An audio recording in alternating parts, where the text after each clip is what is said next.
Good evening, everyone, and welcome to tonight's Fiveable session for APUSH review with a focus on civil rights. Now, I want to see how make sure we're not getting too far ahead. Now, remember that questions can be asked on any topic. I know some people are still on World War II. Some people are on the Cold War. That is totally okay. All right. So we're gonna take a poll. Now remember to upvote questions and all that. And hey, James, I want to be in with the chat over here. A lot of people are saying hey to James. People are saying hi to Aaron. Hi, Rhea and Keith. Hey there.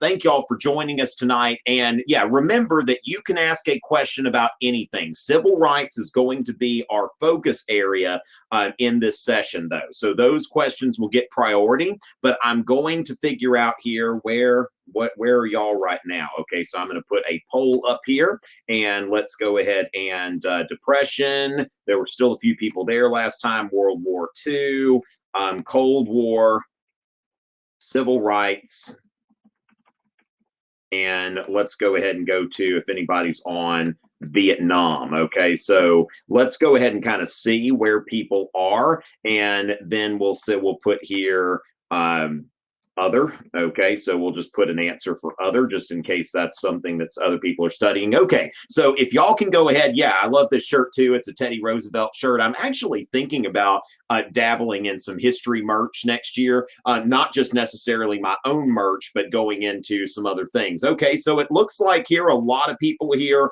Civil rights is actually, it looks to be the topic that a lot of you are studying right now. So that works out just fine. But I do see there are people studying the Cold War, and I'm totally fine with answering questions about that. A lot of people studying the Cold War, so feel free to ask those questions. So civil rights is our focus area tonight, but also the Cold War can be something that gets some attention as well. Okay, and we have a few people that are ahead. Now, those of you that are ahead, kind of sit back and let's take in some review. Okay, all right. So, ladies and gentlemen, let's go ahead. I see that we've got some answers there, and then we'll go ahead and look at our questions. Okay, so let's see. Good. All right. Oh, nice. Okay, Rhea, you've got some really good questions that you're asking here. Okay, and let's go ahead first of all and figure out here.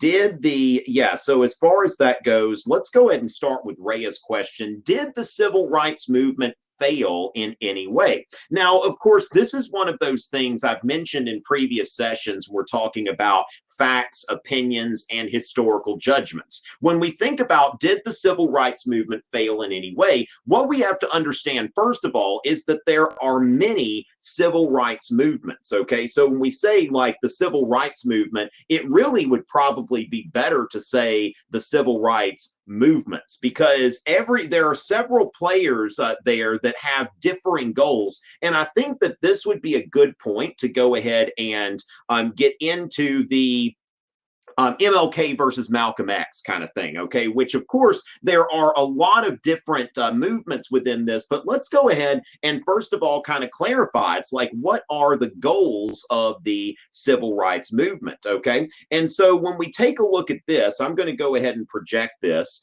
and when we think about this, two of your most iconic civil rights leaders, Martin Luther King Jr. and Malcolm X, that they are both, okay, when we think about comparing, we want to look at what is it that they're both trying to do in common. Okay, so in this case, what is the best approach to solving the problems related to racism in the United States? And so for Martin Luther King Jr., it's about integration. The goal here is integration. Now, one of the things we want to do is we want to be able to tie this in with people who have come before. Okay, and so Martin Luther King Jr. is really following the example of W.E.B. Du Bois in the previous generation, one of the founders of the NAACP, the National Association for the Advancement of Colored People. And Martin Luther King started the Southern Christian Leadership Conference, SCLC. Southern Christian Leadership Conference was just a little bit much for this, but you know what? I think I will go ahead and try to maybe do it in a reduced font.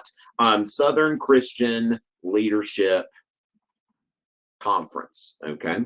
And so when you look at this, like, what is it that he's trying to do? What is his objective? Okay. And note here that he is, coming from a perspective of a Christian minister in the South, and he wants integration. Now, the two, as far as his methods, okay, so Martin Luther King is using civil disobedience and nonviolence. The two primary sources that would be best here are his "I Have a Dream" speech and the letter from Birmingham jail. Now, one thing is, when we think about the letter from Birmingham jail, that, Martin Luther King Jr. is really wanting cooperation from sympathetic white liberals. And the letter from Birmingham jail is really directed at that audience. Okay, so when we think about a document's context, audience, and purpose, Martin Luther King was in jail, I believe, if my memory served me correctly, for like a traffic violation. One of those things that, nobody gets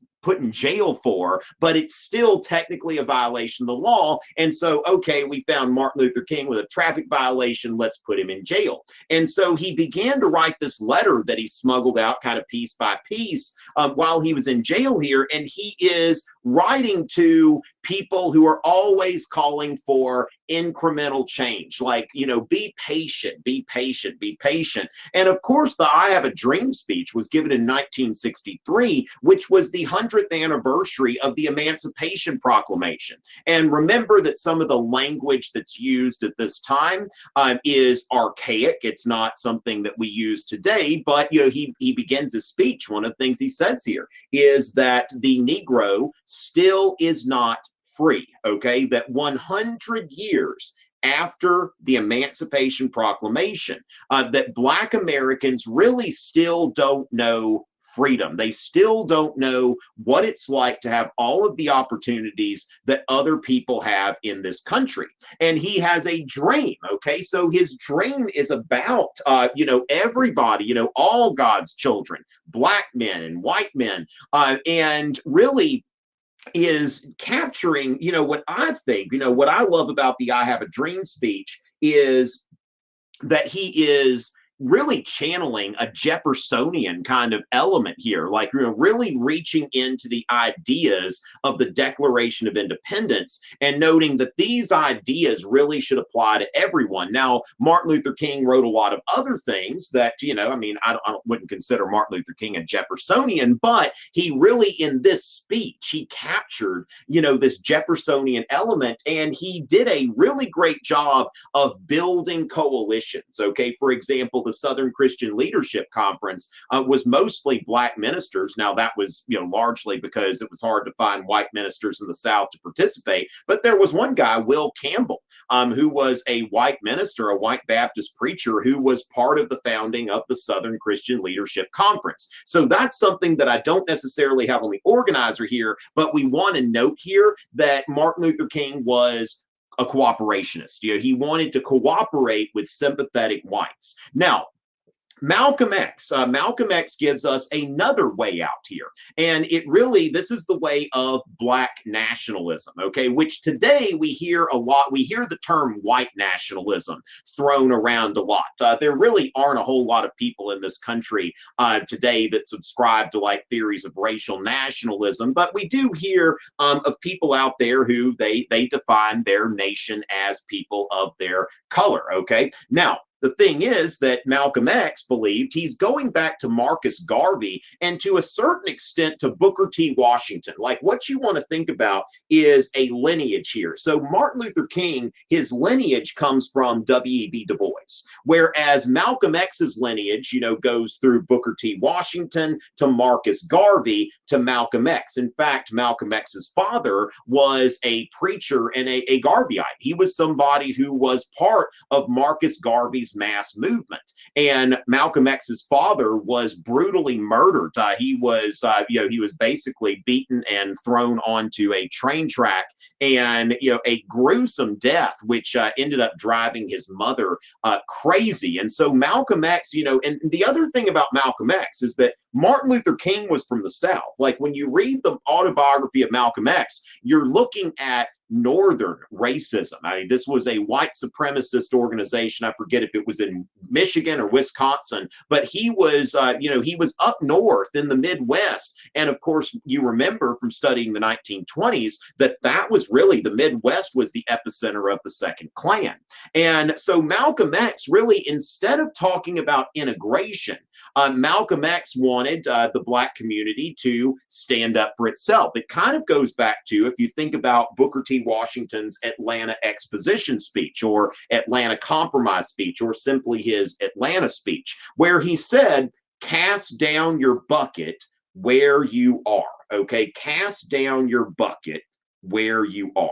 And instead of asking for things like asking the white community to include you in this and that and asking to vote, just go ahead and help yourselves. Don't wait for someone to help you. And so early on, now this wasn't Malcolm X, we want to note that he split from the Nation of Islam. Now, let's not confuse the Nation of Islam with actual Islam. It is a different, it is inspired by, kind of a combination of Islam and Christianity. But it is the Nation of Islam was a, and still exists, but it's a Black supremacist group that they, Malcolm X, when you read the autobiography of Malcolm X, which was really dictated to Alex Haley over a long period of time, like over a few years. And I would tell, if you haven't had spring break yet, I would say get a hold of the autobiography of Malcolm X and read it. I think former Attorney General Eric Holder said this should be something that every American should read. I agree. This is really one of the best books. Really opened my eyes to a lot of things here. Seeing what Malcolm X experienced as a child. But Malcolm X was involved with the Nation of Islam, which white America classified as a hate group. But at the same time, this group was doing things to help the Black community, and they created this really insulated kind of group where they had their own schools, they had their own supermarkets, they had their own grocery stores, they had their own restaurants. Like there was a which sometimes the Nation of Islam is referred to as the Black Muslims, but remember, this is distinct from Islam, okay? That mainstream Islam, which Malcolm X converted to later on, this is distinct from that. But there were even restaurants that Malcolm X, and other members of the Nation of Islam where they would eat. So they solved this problem. How do we deal with racism? Black nationalism says that we create our own communities and we don't rely on the white community. And so as far as that goes, it's a different goal. Now, whereas Martin Luther King was big on civil disobedience and nonviolence, okay? So Martin Luther King was an advocate of the doctrine of nonviolence, that it's okay to resist the law. So for example, like people that went and took part in sit-ins. So when somebody goes and takes part in a sit-in, they know that they're going to get arrested. Okay, they know that they're going to get arrested, but they suffer the consequences. It's like you go in there, when somebody shows up and arrests you, you don't argue. So for example, when Martin Luther King was arrested for a parking violation, he didn't fight him, he didn't do anything, he just basically, and this is of course when you think about Martin Luther King as a Christian minister, turning the other cheek. And so he was very committed to the doctrine of nonviolence, whereas Malcolm X was an advocate of self-defense and reciprocity. Now note that I'm not using the word violence, okay, because to characterize Malcolm X as an advocate of violence is really unfair to Malcolm X. I remember, which I don't have the autobiography of Malcolm X here that I can see, but part of Malcolm X's like persona, like when he tried to box, like they tried to put him in boxing when he was younger, he wasn't very good at it. And there was somebody that was eulogizing Malcolm X, and I forget the name of this person, but what he said here is a lot of people like to characterize Brother Malcolm as being violent. But can anybody remember a single, incident where, Malcolm X was violent towards someone. Now, he did have that picture taken of himself, and this was actually directed at the Nation of Islam, where he's got a high-powered rifle, like a so-called assault weapon, and he's looking out the window. He's standing there with this high-powered rifle, and he's looking out the window. Now, the message that is being sent here with Malcolm X looking out the window is that if anyone tries to mess with his family, then he's going to shoot them. All right, that is the message. It's not that I'm going out and I am shooting or anything like that. So as far as that goes, it's just like, he was commenting on some of the stuff happening in Alabama, especially in Birmingham, where the police were sicking dogs on civil rights protesters that were engaging in nonviolent, peaceful protest. And so you see pictures, which these aren't in the public domain. That's kind of the problem right now. As we get into the 20th century, a lot of these photos are not in the public domain. You can find them online, but I can't really show them to you on this, through this medium, because they're copyrighted. And so as far as that goes, Malcolm X said I believe it was in the speech, The Ballot or the Bullet, Malcolm X said that if somebody sicks a dog on me, I'm going to kill that dog.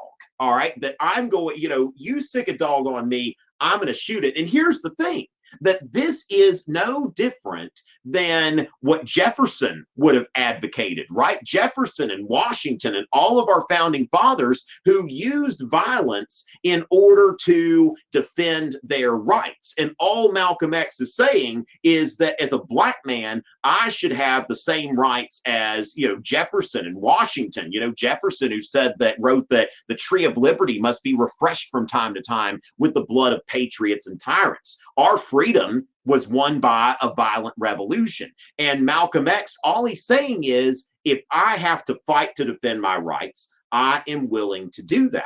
And that's really, I actually went to a museum in New York City, the City Museum of New York, and there was a Jackie Robinson exhibit, which was really cool. And I was reading about how, Jackie Robinson, when a white player could, you see any of you like baseball. When the umpire makes a bad call, a player can yell at it's normal for a baseball player to yell at the umpire to contest the call. Jackie Robinson, even though he had a pretty quick temper, he had to learn to hold his tongue. And it was a complete double standard that was applied to Jackie Robinson. And even once other black players were playing in the MLB, they weren't as scrutinized. But if Jackie Robinson yelled at an umpire, then, he's being this violent black man who can't control himself. And so we see the same thing here, that Malcolm X in The Ballot or the Bullet, he's saying that we're going to try the ballot box. Okay, this is a 1964 speech, which has actually been rated. What's beautiful about these two speeches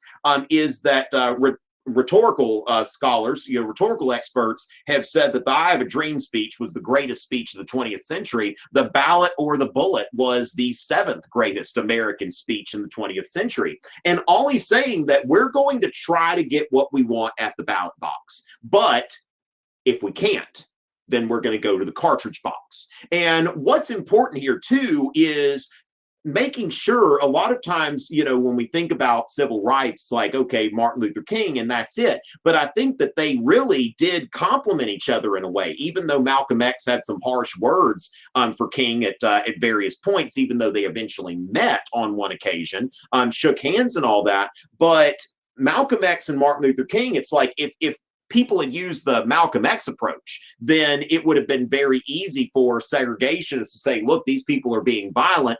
We need to put this down. Whereas if there weren't the threat of violence somewhere, then maybe there wouldn't have been as much that happened. So what I want to say in response to this question that we've got here, did the civil rights movement achieve its goals? What we want to note here is that,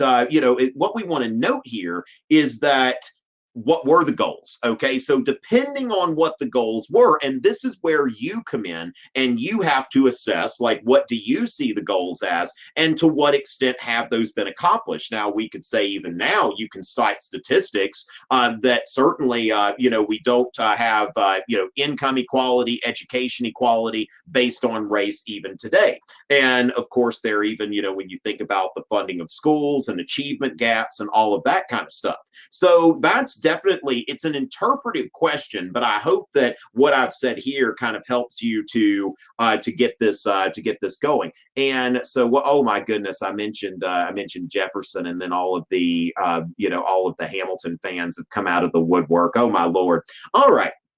So as far as that, what was one of the major turning points of the civil rights movement? Now, Haley, I'll give you a few turning points of the civil rights movement, okay? Now, one thing I would say that really the first part of the civil rights movement is 1948. I would say, if I were going to say something, I'd say that the civil rights movement began in 1948. And what you're looking at there is the factions of the Democratic Party, okay? That when it comes down to it, the Democratic Party was, to a large extent, dependent on the American South, okay? So Southern white voters, and at this time, Black Americans in the South weren't voting. There were a lot of obstacles there. And so the Democratic Party in the South was locked tight. And remember that between Reconstruction and the 1948 election, there was this phenomenon of the solid South, okay? The phenomenon of the solid South.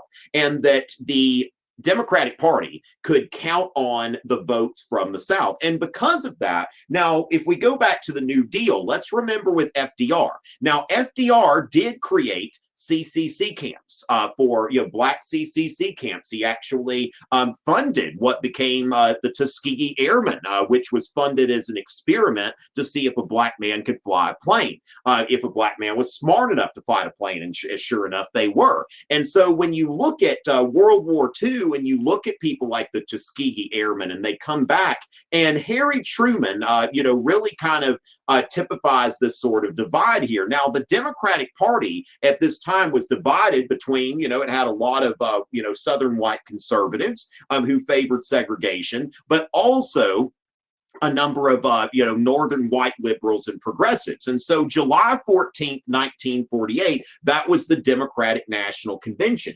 And what we see here is Hubert Humphrey. Okay, let me go ahead and make that bold. Okay, Hubert Humphrey. So Northern Democrats led by Hubert Humphrey succeeded in putting a strong civil rights plank into the 1948 Democratic platform. And so before that, see, FDR, for example, I think I lost my train of thought there for a second, but FDR was, he was making Black CCC camps and funding the Tuskegee Airmen and other things, but FDR never advocated against racial segregation in the South. FDR was a politician, and he knew how to keep the party in line. He wanted to hold together this New Deal coalition, which was really, in a lot of cases, somewhat invincible. But Hubert Humphrey says, let us, leave the darkness of states' rights and come into the light of human rights. I don't know if I've directly quoted him there,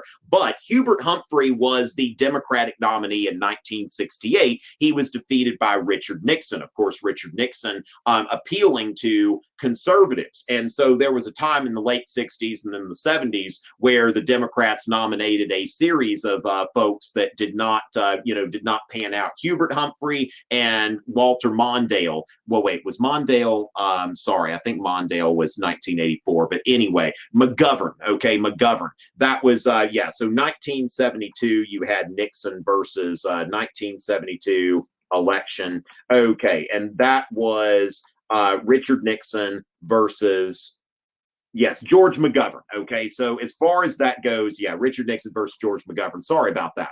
And so, just to make a long story short here, that now the Democratic platform, 1948, has a strong civil rights plank. Well, several Southern Democrats walked out of the convention, and what they did is they met in Birmingham, and they got together and they created the States' Rights Democratic Party, also known as the Dixiecrats, and they nominated Strom Thurmond for president. Now, the Dixiecrats carried a handful of states, only, South Carolina, Mississippi, Alabama, and Louisiana. And these were states where the party was on the ballot as the Democratic Party. Like Truman was not recognized in those states as the Democratic nominee. Now, Truman, to his credit, he didn't back down. Now, partly to his credit, I think he's doing the right thing here, but also Truman was told that this was the Northern Democrats. Remember that black voters used to vote Republican.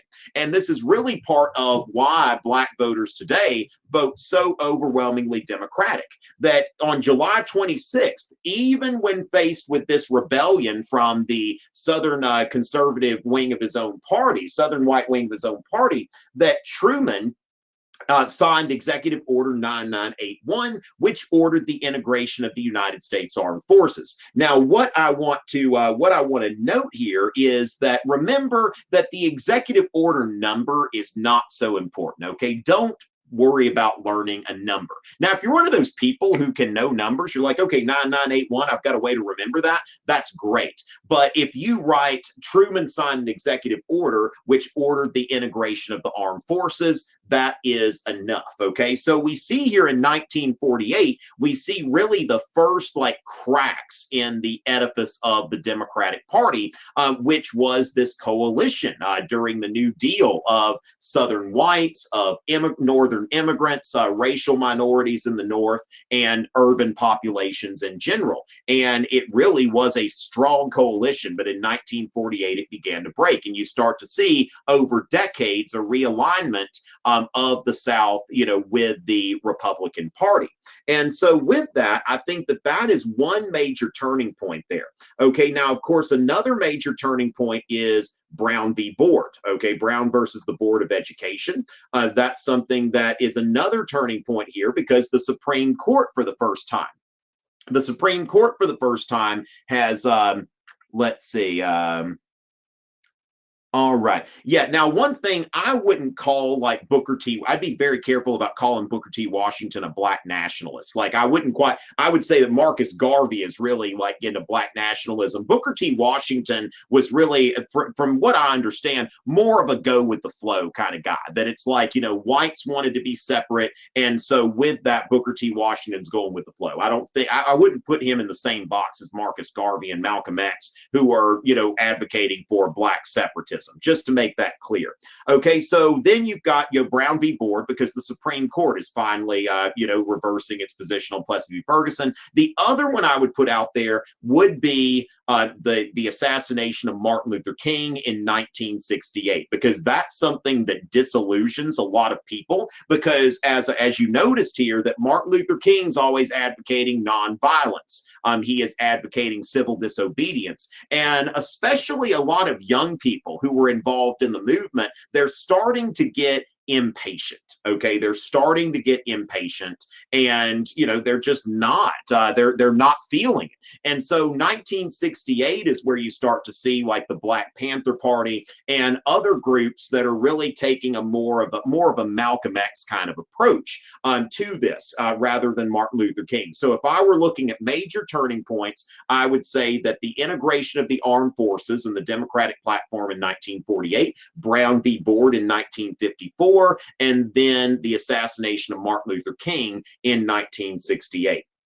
All right. So how did the Brown versus Board of Education affect American literature and the public perspective? Okay. Nicholas, I don't know what to say about, your question directly, but since you have, let's see, am I answering that? What's going on here? Okay. So yes, wait, what? Okay, I think I might have accidentally clicked something that I didn't mean to click. Okay, so right now I'm answering, how did the Black Panthers and SNCC portray the civil rights movement to Americans? Okay, now what we want to note here though, is that really we're looking at, let's think about continuity and change over time. Okay, so let me Stokely Carmichael. Okay, let's take a look at Stokely Carmichael, for example. And so as far as that goes, that Stokely Carmichael was originally, okay, so let me go ahead and share the screen here, and we're going to go chat with our friends at Wikipedia here so that you can kind of see where that is. But I think this is a great example of continuity and change over time. Okay, now looks like later he changed his name to Kwame Ture, but Stokely Carmichael was originally involved with the Student Nonviolent Coordinating Committee. Okay, so as far as that goes, the Student Nonviolent Coordinating Committee was, or known as SNCC, this was made up of young people. Now, when we go to the Student Nonviolent Coordinating Committee, this is an organization. It was founded in 1960, but you see by 1976 it's done. And what we want to note here, when we look at the logo for SNCC, notice here, is this Martin Luther King or is this Malcolm X? Is this integrationist or is this Black nationalism? And so with this, you see that the logo here is, a black hand and a white hand shaking hands with each other. And so the Student Nonviolent Coordinating Committee is really following Martin Luther King, okay, is really applying that, and it's kind of a branch for young people, all right, founded in 1960. Now, what's going on, though, is that when you go, they did the freedom rides and other things, but what happens here is later on, especially after the assassination of Martin Luther King, we see here that Stokely Carmichael was the chairman of SNCC between 1966 and 1967. He was actually preceded by John Lewis, who is today a congressman. Okay, so he's currently a congressman from Georgia, and so he's currently serving in the House of Representatives. And so Stokely Carmichael was the head of SNCC right after him. But as far as that goes, in 1967 and 68, that he starts getting involved in Black nationalism. And a lot of that is, just the disillusionment with the progress of the civil rights movement. And so what we want to remember there is kind of like the question we asked earlier about, did the civil rights movement fail? What we want to note here is that in a lot of cases, these were the same people, just at different times. That some former SNCC organizers later on said, I think this Black nationalism thing looks pretty good because I'm really frustrated with the way that things have turned out. And so we'll go ahead and go to the next thing. Now, what did I see? I saw a question about Brown v. Board. Okay, and Rhea, we've already kind of alluded to this, and I'm going to go into that. Now, first of all, why did the civil rights era shift into one of militancy? Okay, so when we think about militancy, this was going on for a while. Like if you think about this, like Malcolm X was involved with the Nation of Islam in the late 1950s. So this is something that Black nationalism didn't just appear, but it did gain a lot of currency. And remember, this goes down with a lot of the disillusionment. And remember 1968, I would write that year down. 1968, that is the year that Martin Luther King was killed. And of course, his death, quite ironically, Martin Luther King's death was followed by massive rioting. Okay, it was followed by massive rioting, and so that's what we've got. That's what we've got there. That I would say the assassination of Martin Luther King. I would say that that's it. But it's been going on a little more than that. Notice that Stokely Carmichael, he was transitioning out of it beforehand. So it's not just like Martin Luther King was assassinated and then this happened. You got it?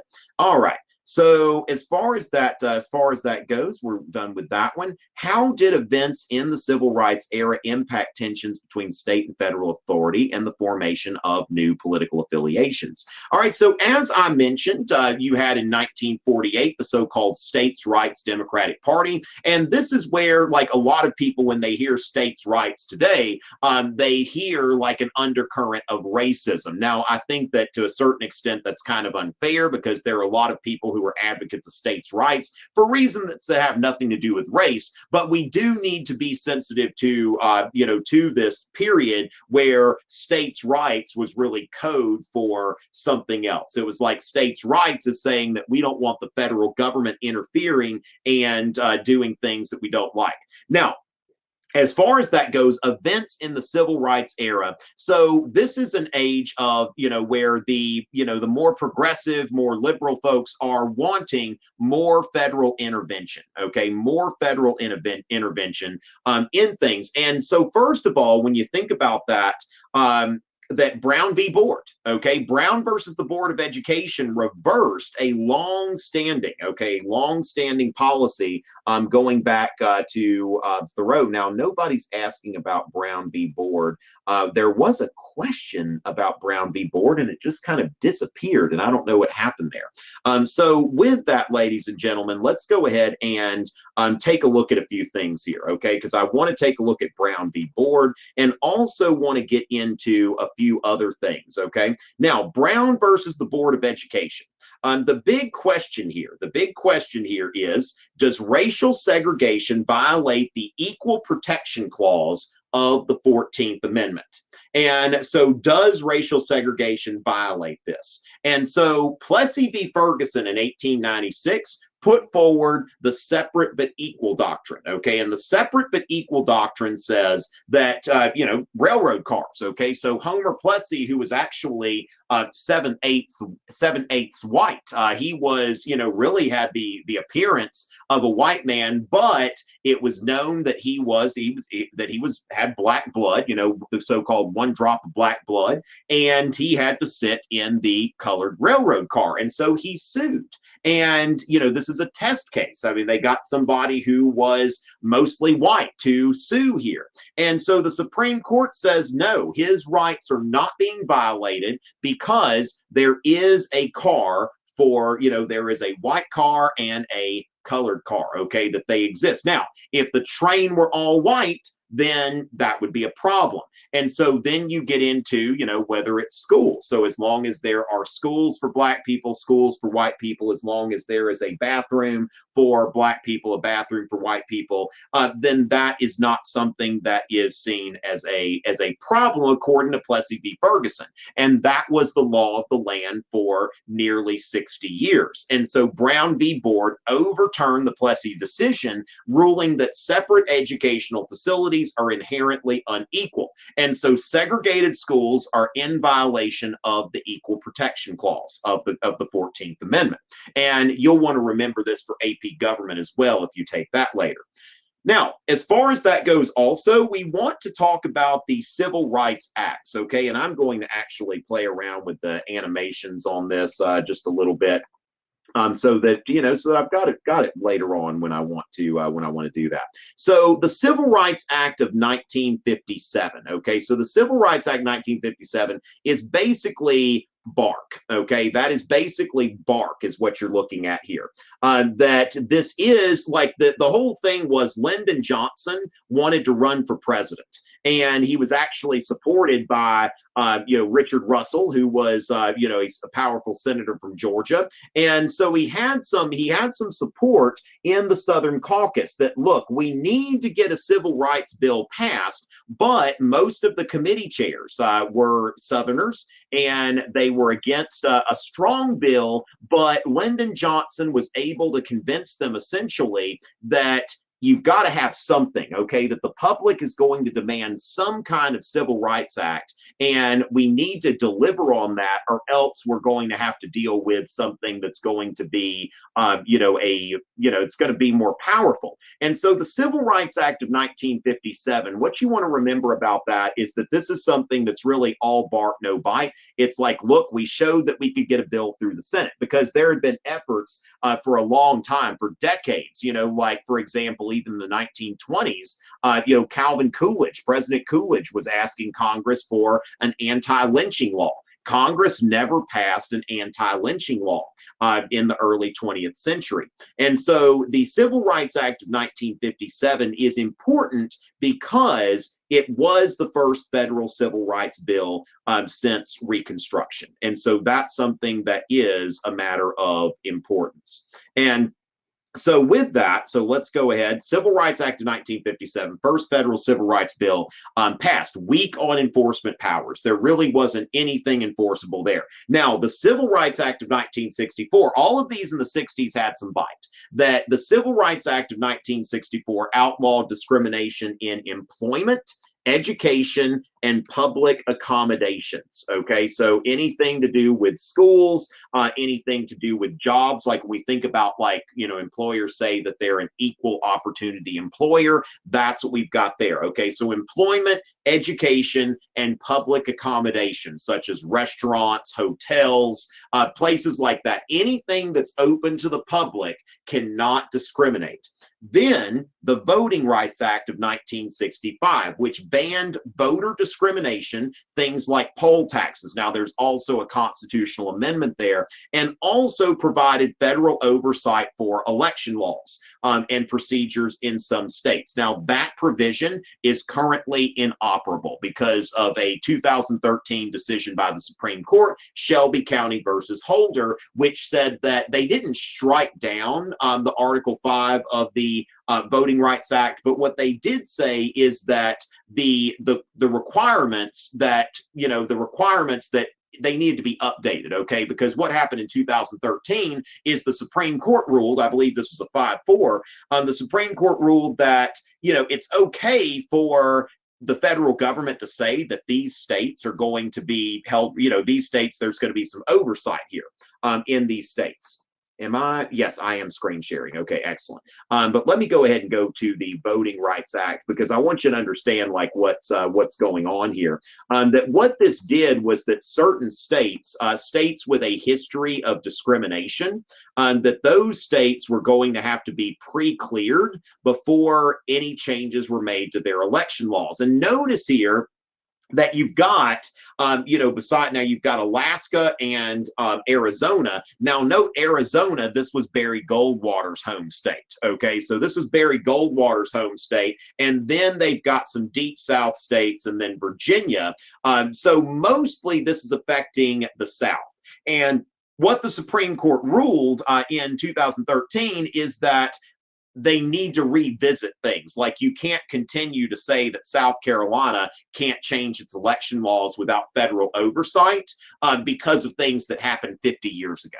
That's what the Supreme Court was saying. So the federal government would need to update once in a while. So currently, though, what's important is until Congress passes another, another study or another thing to say, like, look, these are the states where there's recently been discrimination, that part of the Voting Rights Act is currently inoperable. Okay, so that part is currently inoperable, but this was to target states that had a history of not these states that had a history of discriminating in voting.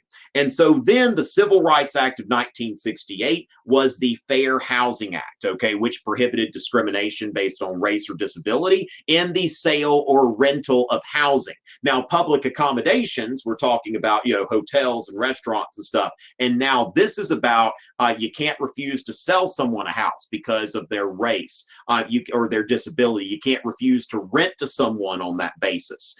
So that's the Fair Housing Act. Now they've got a lot of other things that you can, that you could do. They've done some studies where they've shown how landlords do tend to discriminate still, but they can't discriminate on that specific basis. All right. So with that, we've got a few things that we've seen over the years, just a few key pieces of legislation, as well as Brown v. Board. And so all of these pieces of legislation are, they're, what am I saying here? Let me get my train of thought. All of them are increasing the authority of the federal government over the states when it comes to civil rights. Now, remember, ladies and gentlemen, we shouldn't be using the chat to tell people to upvote. If you want to text your friends and tell them, hey, let's come into the Fiveable session, y'all, go ahead and do that, okay? So yes, Voting Rights Act of 1965, Fair Housing Act 1968.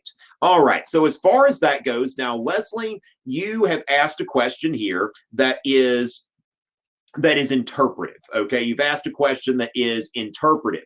And so when we think about this, like what I would do here is I would look at the presidents, okay? I would look at Truman, Eisenhower, Kennedy, Kennedy, Johnson, Nixon, Ford, Carter. You can look into that. Now, of course, you might kind of stop by, I think that your contenders would be Truman, Eisenhower, probably not so much, okay? Even though Eisenhower did reluctantly enforce the Supreme Court's ruling, sent, troops to Little Rock and that sort of thing. But I don't think Eisenhower would be at the top of the list for civil rights. But Truman, Eisenhower, Kennedy, Johnson, okay? I don't think anybody would say that Nixon's a civil rights guy, okay? That Nixon's really kind of like benefiting from some of the resentment that's there. When you look at Nixon's Southern strategy, for example, Nixon realized that, Southern whites were ready to be converted to Republicans. And that's, of course, what's creating the current coalition. And so, which president had the biggest impact? I'd think in terms of LBJ when you look at the legislation, or Harry Truman. JFK certainly deserves some credit for kind of getting the ball rolling as well before he was assassinated. But what we want to do here is I would look at Truman, JFK, and LBJ, and I would figure out, what can you argue? So it's not really for me to tell you what president had the biggest impact, but for you to assemble evidence and figure out who had the biggest impact. All right, so consider that, you're asking an argumentative question. For me, I would probably say LBJ because of all of the legislation that came out under his watch, but certainly Truman deserves some credit for getting the ball rolling. All right. All right, so connected to Malcolm X, is it the other way around? Okay, so, all right, so as far as that goes, now, note that I'm not saying that there is a direct lineage between Booker T. Washington and Malcolm X. But what I am saying here is that what Booker T. Washington and Malcolm X have in common is self-help. For example, like this idea that we're not going to the white community and demanding things, we're trying to help ourselves. Just as an illustration, Marcus Garvey, who would be the father of Black nationalism, I don't classify Booker T. Washington as a Black nationalist or a Black separatist. Booker T. Washington was somebody who was just living in the world that he was in, okay? Whereas W.B. Du Bois wanted to do things to change that world and to change the political interactions. But Booker T. Washington was about like, hey, let's create a college for young Black people and teach them trades, teach them how to be self-sufficient. And so when Marcus Garvey, who was from Jamaica, got to the United States, he said the first thing he did was that he visited the grave of Booker T. Washington. So I think that that's very important when you consider that Marcus Garvey, when he comes to the United States, he visits Booker T. Washington's grave. And then Marcus Garvey and W.E.B. Du Bois constantly went at it. W.E.B. Du Bois had some respectful disagreements with Booker T. Washington, but he and Marcus Garvey, there was nothing pretty about that rivalry. Marcus Garvey said, had this theory, the way he put it, was he thought the NAACP was trying to create kind of a third caste. Like if you look at South Africa, for example, during apartheid, people were white or they were black, or they were colored. And so that's what Marcus Garvey believed that W.E.B. Du Bois is trying to do. He said that he went in the NAACP office and didn't see a single black person in there. And so that, I mean, it was a very ugly rivalry between the two. But you see also that W.E.B. Du Bois is trying to integrate, people into society, whereas Marcus Garvey is talking about, I mean, he founded the Black Star Line. He had this dream of, of recolonizing black people from the Americas back to Africa, the whole back to Africa movement. And so as far as that, let's see, and it's strongly disapproved that condemned. Now, see, I think that condemned, when you say that Du Bois condemned Booker T. Washington, I would say that Du Bois respectfully disagreed with Booker T. Washington. Now, Marcus Garvey, different story, okay?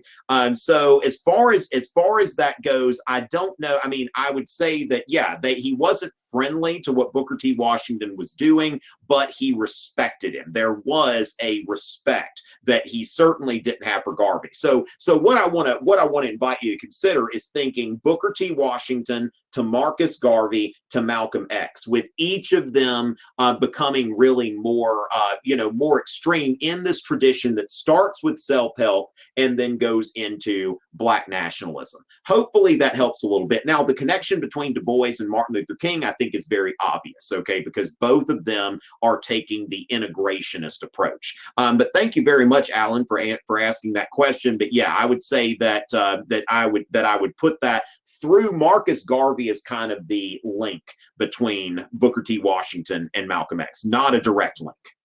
All right, so as far as that, were all the sit-ins inspired by Thoreau? Now, one thing, Owen, you've got Thoreau, you've also got Leo Tolstoy from Russia, and Gandhi. I would say that the most direct influencer there would be Gandhi. So that theory of civil disobedience, yeah, you've got Thoreau, you've got Leo Tolstoy, the author of War and Peace, and then you've got Gandhi. And I think that Martin Luther King was most closely tied to Gandhi. And so as far as that goes, yeah, but I would say that, you could trace that. It is the same sort of idea.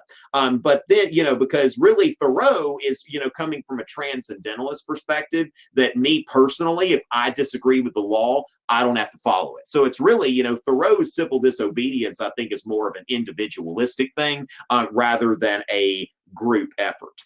All right. Well, Alan, as long as you took the exam already, I think you're going to be okay. All right. So how did conservatives challenge liberal laws? Okay. Now, as far as that goes, I would say, when Richard Nixon ran for president, Richard Nixon spoke to the silent majority, which we've heard President Trump has used that term in his campaigns, the silent majority.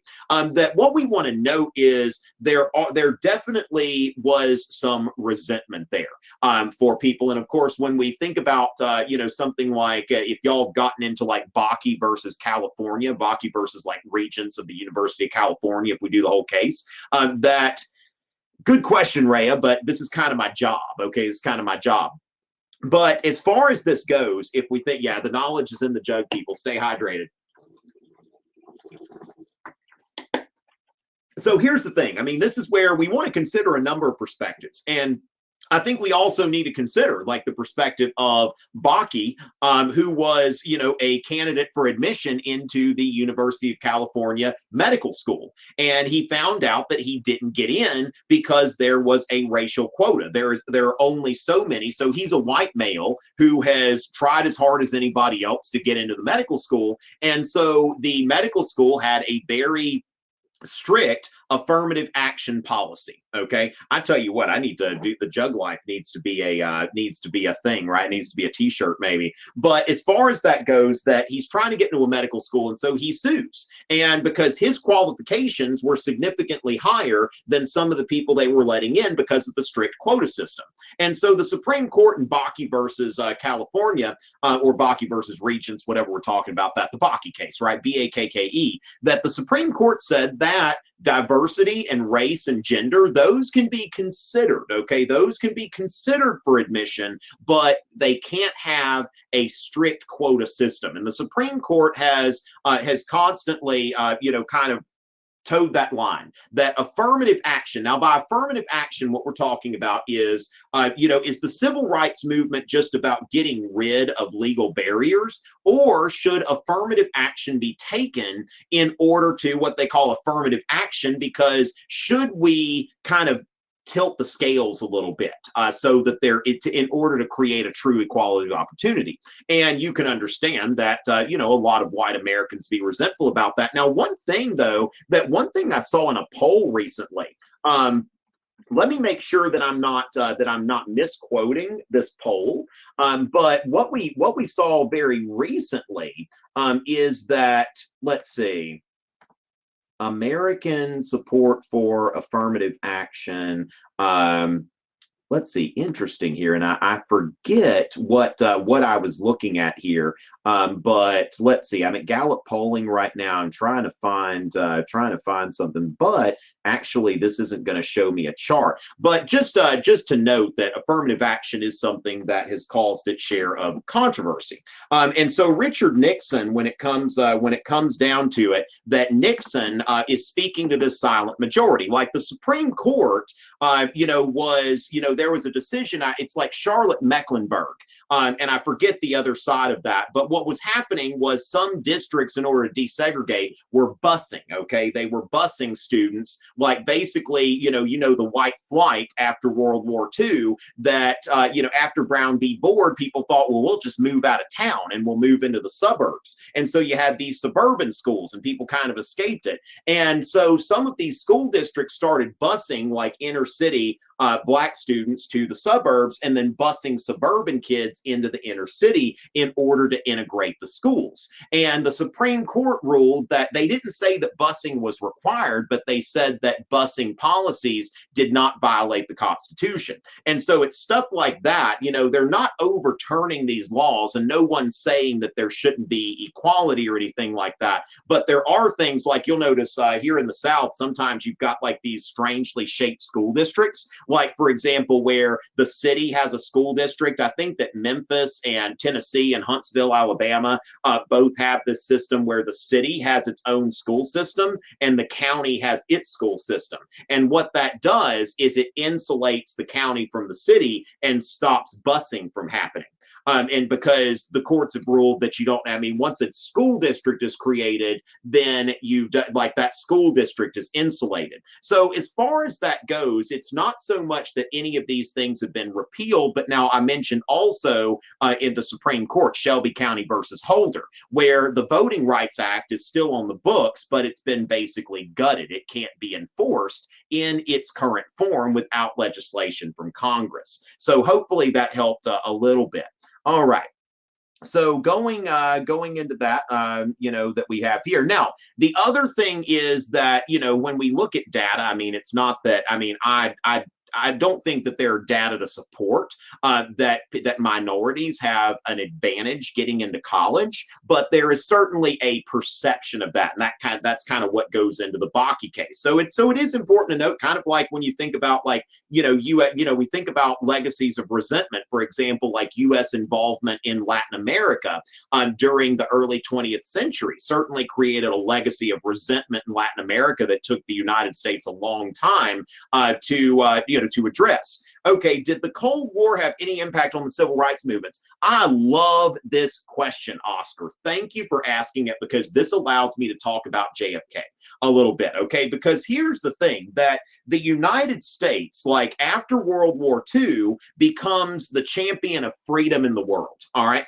And I tell you, by the time I get to JFK, if I get there at all, I don't have enough time. It's like I can get into the Cold War and then like, bam, the exam, y'all know how it is. So when it comes down to it, that JFK was very staunchly anti-communist. I would definitely recommend listening to JFK's first inaugural address, his Berlin Wall speech, his Rice University speech about the moon, his American University speech about world peace. all kinds of stuff, ladies and gentlemen. But the Cold War, when you think about it, the United States is promoting freedom in the world, and we don't have our own house in order, okay? So when it comes down to it, like, I don't know if any of y'all are into Jordan Peterson's work, but he talks about how, you know, when people are concerned about, you know, changing society, but they can't even make their bed, you know, it's like you can't make your own bed, you can't clean your own room. Like, why don't you clean your own room first, and then you can worry about everyone else, okay?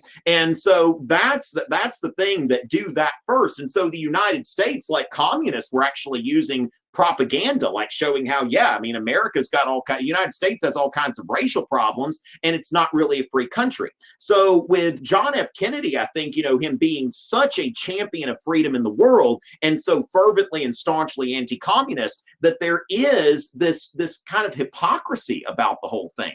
That why are we promoting freedom in the world if we don't have freedom here in this country for everybody? So yes, I think that certainly the whole idea that we're fighting communism is, you know, and we're seeing ourselves as the virtuous champions of freedom in the world, that's something that definitely, I believe, had an effect on the civil rights movement. I think that when you look at JFK and his philosophy, I think that really goes into that, that when it comes down to it, like, look, we're trying to get rid of communism because it's a system that makes people poor, but we have poor people in our own country, and those poor people are largely you know, those poor people are largely, you know, ethnic minorities. And so as far as that goes, yes, quoting Jesus, Katie, I think that is relevant here, taking the speck out of your, you know, taking the plank out of your eye, you know, instead of taking the speck out of your brother's eye. And or your you know, your sibling's eye, if we're going to use 21st century gender neutral language, right? Did the civil rights movement begin as a, okay, so as far as that goes, that Ellie, I think that you are onto something here. Like, what we have to think about is in the 1850s, for example, there were a lot of Americans in the North who were uncomfortable with slavery, like they weren't big fans of it, but abolitionism in the 1850s was even strange to most people in the North. Like, remember that the free soil philosophy was had much more currency with Northern whites, which basically just about everybody in the North was white at this time. And so they believed, like, as long as slavery doesn't spread, then whatever. And that was the point of view there. Thank you so much, Jessica, for the kind words. So what we have to keep in mind is that 150 years ago, there were a lot of Americans who did not think that slavery was, you know, was necessarily, you know, 100. Let's go back 160 now. So I've got to use, you know, I'm getting old. I've got to use more, you know, new terms. So when you think about that there were people who didn't have a problem with slavery, and so when you think about racial segregation, that was just what was. And we have to remember as well, like I said, that FDR, his administration funded the Tuskegee Airmen in order to see, can a black man fly a plane? So what you had, you know, before World War II was a great deal of what's called scientific racism. And thank you for your vote, Rhea. But scientific racism, most Americans felt that black people were inferior, that white people were inherently superior to all other non-white people and cultures. And we have to remember, too, that it wasn't until like 1960, I believe, that the UN released its, let's see, the UN Declaration on Colonial Independence. Let's see what this is called. The United Nations, you know, let's see, Declaration on the Granting of Independence to Colonial Countries and Peoples. Yeah, this was in 1960. Okay, so as far as that goes, that, you know, it was in 1960 that the UN passed that resolution, which said that, you know, it's not okay to have colonies based on the idea that the people in that colony are not advanced enough to handle freedom.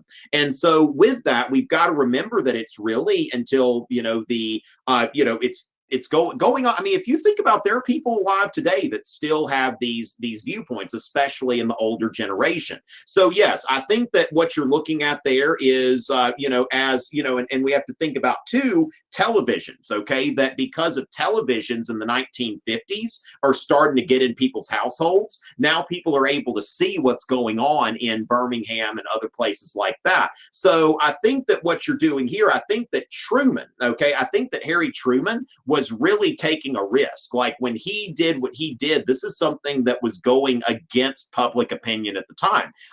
Truman was somebody who was kind of a visionary, a man of courage. And I think that when you're going through that, it takes a while. So I think that even, LBJ was fighting an uphill battle to an extent, but he was a very brilliant legislator, and he knew, having been the majority leader of the U.S. Senate, he knew how the legislative process worked. And so he was able to do that. But I think that this is one of those things that it's a question that, if that really remains to be seen. But generational outlooks certainly change, from generation to generation.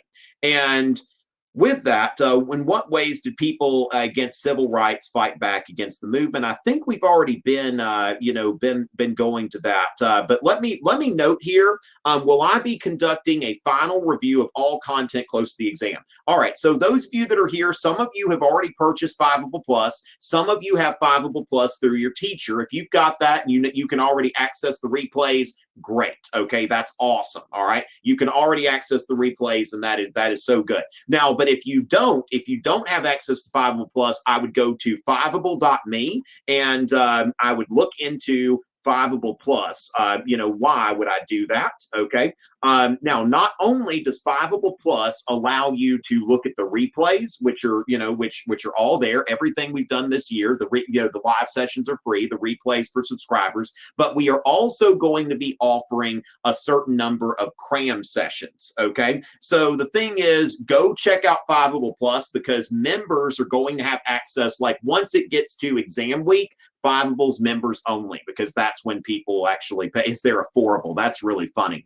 So definitely look into that. I will be broadcasting for free, though, every Wednesday, with the exception of my spring break, but I think there will be a substitute here. But every Wednesday this month, there will be somebody here that is broadcasting for Fiveable, but only Fiveable Plus members are going to have access to the cram session. So make sure to go check that out at fiveable.me. And remember that come exam time, the price is going to go up. Right now, there is still special discount pricing for Fiveable Plus. I would definitely recommend you get a hold of that sooner rather than later. Okay, so with that, ladies and gentlemen, let's go ahead and wrap it up for tonight. And oh, nice one, Rhea. Okay, that's great. So with that, Twitch for teachers. Wow, that's kind of funny here, isn't it? So, ladies and gentlemen, thank y'all very much, and I will be back next week, and we will be focusing, I believe, on the Vietnam War. Let me do that. Let me just make sure. And remember that you want to follow Fiveable, Think Fiveable, at Think Fiveable on Twitter and Instagram. Okay. So with that, ladies and gentlemen, y'all have a wonderful time there. And so yes, APUSH, the topic next week, the focus area will be the Vietnam War, which I saw that a lot of y'all will probably be there next week, because based on the poll, it looks like a lot of y'all are, on Cold War, civil rights, Vietnam. Now remember, if you're not there yet, we can get questions on anything. So thank y'all so much for being here this evening, and hopefully those of you on civil rights, I'm guessing you'll be on the Vietnam War next week. So that should work out just fine. All right, ladies and gentlemen, one more chug before we go, right?